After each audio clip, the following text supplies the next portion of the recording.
Hola curiosas y curiosos, Disney es una de las compañías más poderosas en uno de los sectores más fuertes de cualquier economía, el entretenimiento. Pero antes de convertirse en una empresa con una capitalización de mercado de más de 245.000 millones de dólares, Disney estaba estrechamente asociada con la visión del hombre que le dio el nombre. Fue esta visión la que sentó las bases para que la compañía se convirtiera en el gigante de los medios que es hoy.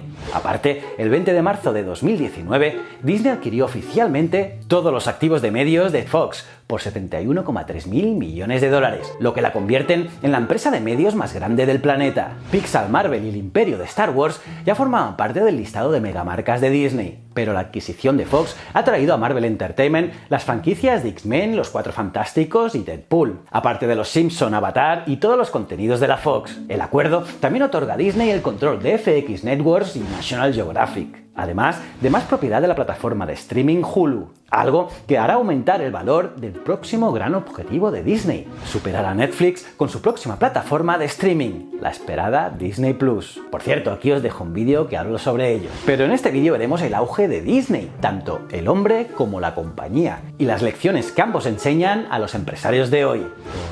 ¿Cómo fueron los inicios de Walt Disney? ¿Cómo pasó de crear dibujos animados a montar un gran imperio? ¿Cómo ha logrado Disney ser la compañía que es hoy en día? Pues bien, en este vídeo os hablaré de eso y mucho más. Así que acompáñame hasta el final. Además, al final del vídeo sale una pregunta y la mejor respuesta saldrá aquí en el canal. Por lo tanto, suscríbete y dale a la campanita para estar al día de marketing, redes sociales y tecnología. Soy JJ Priego y esto es Easy Promos TV. ¡Vamos!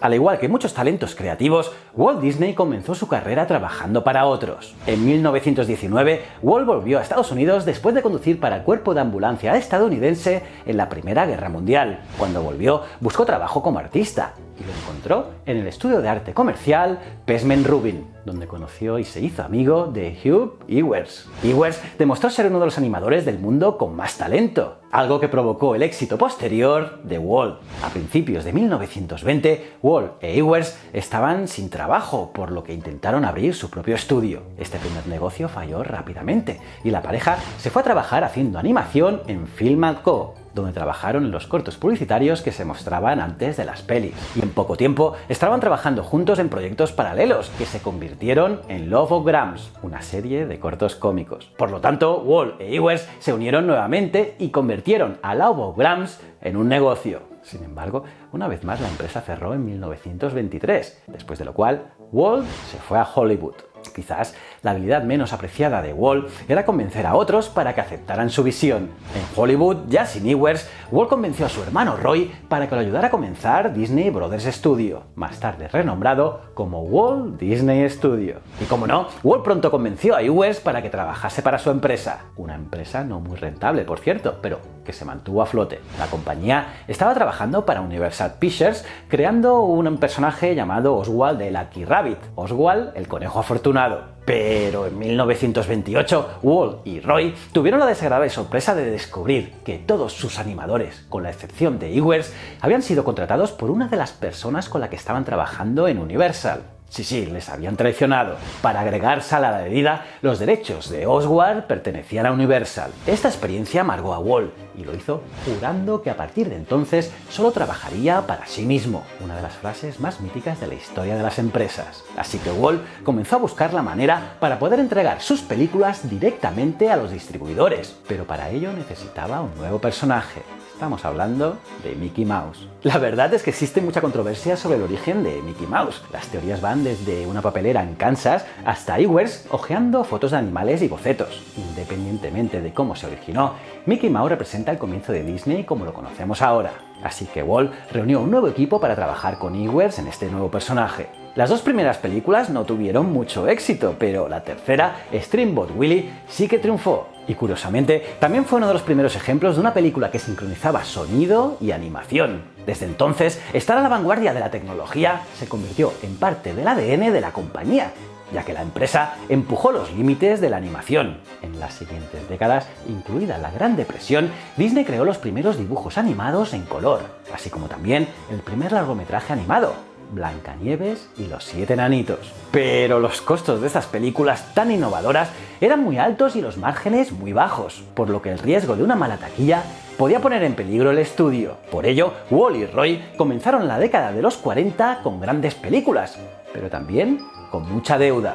Por cierto, de 1923 a 1938, la Disney Brothers se dividió en 4 compañías, antes de ser absorbidas en una sola en 1938, una compañía que llevaría el nombre de Walt Disney Productions, y el 2 de abril de 1940 salió a bolsa, recaudando alrededor de 3,5 millones de dólares para la empresa. Sin embargo, los hermanos pronto estuvieron muy endeudados, ya que las taquillas continuaron siendo flojas. Sí, y para unas películas que hoy en día consideramos obras maestras. Estamos hablando de Bambi, Fantasía y Cenicienta. Esto no quiere decir que no tuvieran éxito, pero fueron muy caras de producir. Y en ese momento, en lugar de reducir la velocidad de la compañía, Walt buscó hacer más. Por ello, los hermanos crearon su propia compañía de distribución, llamada Buena Vista, y comenzaron a producir documentales de naturaleza con un margen mucho más elevado. En ese momento, Walt también comenzó a tener visiones para realizar un parque de atracciones, su propio parque de atracciones. Pero esa era una apuesta que su compañía no podía permitirse aún. Y es que para crear el lugar más feliz del mundo, como él mismo decía, se necesitaban muchas maniobras financieras, pero Walt lo hizo posible. Y eso que necesitaba mucho capital. Por ello, Walt creó otra compañía privada que poseería los derechos de comercialización de su nombre. Después de crear la empresa, ofreció crear una serie de televisión para una productora que invertiría en Disneylandia. Se trataba de la ABC, una empresa que aprovechó la oportunidad. Así que en ese momento, Walt tenía ya su financiación y la ABC tenía una hora todos los domingos que se convirtió en un fenómeno cultural, visto por millones de telespectadores. Un programa que originalmente fue llamado Disneyland, pero con diferentes títulos a lo largo de los años. Pensad que el programa de televisión duró 29 temporadas. Así, en 1955, el parque de atracciones Disneyland finalmente se abrió y se convirtió en un gran éxito. Durante los siguientes 5 años, Walt Disney Productions compró Disneyland a la compañía privada de Walt. Durante estos mismos 5 años, el ingreso bruto de Walt Disney Productions creció de 6 millones de dólares a más de 70 millones de dólares. Y así la comercialización, la marca y la expansión ya eran de Walt Disney Productions. Lamentablemente, sin embargo, la empresa estaba destinada a continuar sin uno de sus fundadores, ya que Walt murió en 1966. Y su último largometraje, Mary Poppins, fue la película con mayores ganancias en 1965, y tras su muerte, su hermano Roy se hizo cargo. Ya en la década de los 80, se pensaba que la compañía estaba infravalorada en términos de activos de marca, ya que esta tenía un gran catálogo de películas y los parques temáticos. Por ello, muchas empresas la deseaban comprar. Pero la compañía evitó todas estas adquisiciones y comenzó a centrarse en beneficiarse de su gran valor de marca. Así que desde la década de los 80 hasta la década de los 90, las acciones de Disney crecieron a pasos agigantados, convirtiendo a Disney en el imperio de entretenimiento más grande del mundo. Desde entonces, la compañía ha seguido prosperando, ayudada en gran parte por la fundación que Walt y Roy establecieron para la compañía. Y es que las historias financieras más famosas están llenas de personalidades descomunales y figuras famosísimas. Pensad que muchas de las personas más ricas de la historia llegaron a ello construyendo imperios de pieles, petróleo, acero o software. Todos estos son productos tangibles, con una fórmula simple: mantener bajos los costos y vender más. Disney, en cambio, tanto el hombre como la compañía eran diferentes. Innovar constantemente y traspasar los límites no solo de la animación, sino también de cómo Disney se convirtió en un negocio. Y así hizo posible que un estudio de animación se convirtiera en todo un monstruo de los negocios. Toda una experiencia de entretenimiento completa, tanto películas, series, parques temáticos, merchandising, cruceros y un larguísimo etcétera. Walt Disney dijo: si puedes soñarlo, puedes hacerlo. La historia de su vida y la creación de su compañía nos recuerdan que, una vez que la sueñas, debes soñarla continuamente y volver a imaginarla para tener éxito. ¿Cómo os habéis quedado, curiosas y curiosos? ¿Qué os ha parecido este vídeo? ¿Qué os ha parecido la vida de Walt Disney? Me lo podéis dejar en los comentarios, los leo todos. Y nada,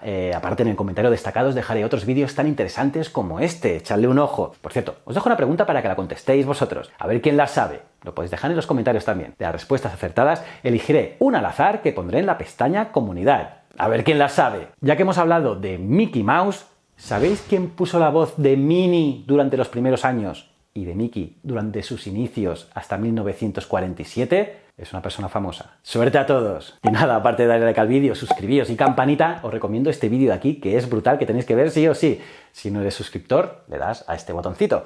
Y si estos dos botones de aquí son mis otros dos canales, tanto Historias de la Historia como Ciencias de la Ciencia. Y recuerda, el conocimiento es un requisito esencial para la supervivencia. Muchísimas gracias.